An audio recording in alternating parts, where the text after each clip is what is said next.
بتعملي ايه؟ حصل معايا حته موقف النهارده ابن لذينه، وانا بشتري الخضار النهارده من السوق ده. قابلت واحده شبه ندى صاحبتي، ماشي، ورحت وسلمت عليها وطلعت في الاخر مش ندى. تشربي شاي؟ انت يا حاجه انت عامله نفسك من بنها ولا ايه؟ بكلمك. انا مش من بنها. امال منين ده؟ بنها عامله نفسك من بنها زي الناس بتوع اللي ما كانوش بيدفعوا تذاكر.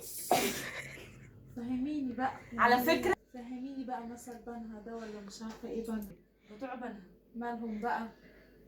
كان في قطر ايام زمان كان بيجي منين؟ من الوجه البحري. تمام. كان بيجي وبيقف عند محطة القاهرة كده، ومن محطة القاهرة الناس كانت بتركب وبتنزل فين؟ محطة بنها. فطبعا ما كانوش بيدفعوا حق التذكرة، كانوا بيتهربوا منها. ليه؟ علشان هي كانت محطة واحدة. تمام؟ تمام. فالناس طبعا لما عرفت كده الناس كلها قلدتهم بقى، بقوا يتهربوا من دفع التذكرة. فانت نازل فين؟ انا نازل بنها. عملوا بقى ايه يعني نفسهم من بنها، فهو المثل ده اتعمل عشان خاطر كده. بس هو ده اصل المثل. وعماله احكي لك واقول لك على الشاي وتشربي شاي وقابلت واحده كنت كل قرف.